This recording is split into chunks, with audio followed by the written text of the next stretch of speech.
Biomolecules, one of the important chapter in both chemistry as well as in biology for the NEET exam. Students, in nucleic acids, as we know there are two types of nucleic acids, DNA and RNA.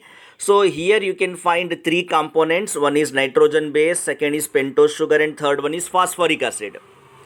So there are two types of nitrogen bases you can find in nucleic acid. So first type of nitrogen base are purines. Purines, they are nine-membered double ring.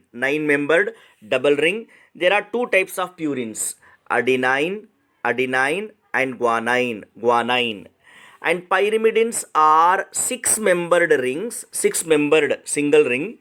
There are three types, cytosine, thymine and uracil. Cytosine, thymine and uracil are the pyrimidines.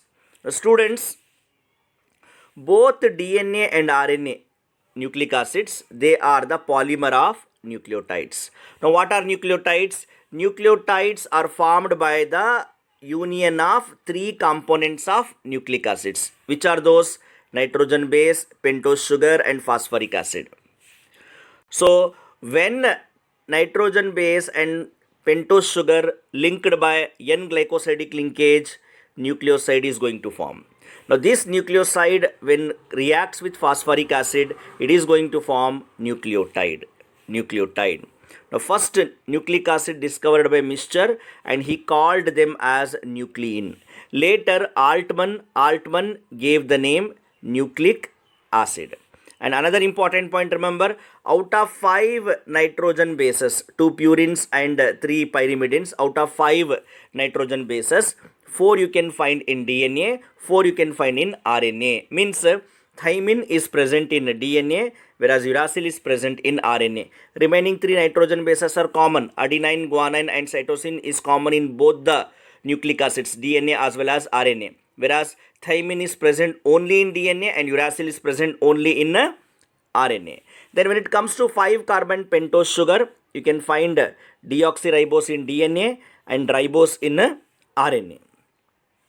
According to Erwin Chargaff, there is a Chargaff rule that states the number of purines is equal to the number of pyrimidines, or the ratio of A plus T and G plus C is equal to 1. As I already said, nucleotides are joined by a bond called phosphodiester bond. Now based on the length of one helix of DNA, there are three types of DNA: bDNA 34 Armstrong, aDNA 25 Armstrong, zDNA 46 Armstrong. The speciality of zDNA is that here sugar moieties are opposite. So the phosphodiester bond formed is in zigzag manner.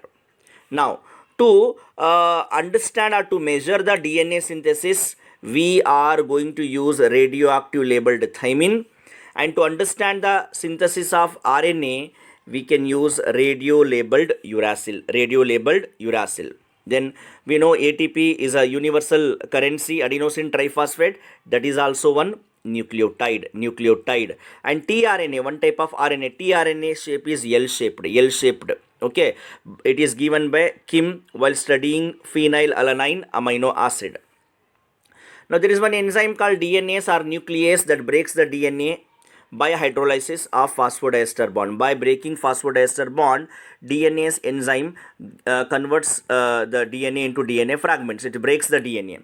Now Watson and Crick, they proposed the double helix model of DNA. They proposed that structure, and uracil forms nucleoside only with ribose, and there is one enzyme, non-protein enzyme called ribozyme, which is actually 23 sRNA soluble rRNA. It is going to act as a catalyst which is involving in splicing of RNA during protein synthesis, done by a ribozyme enzyme.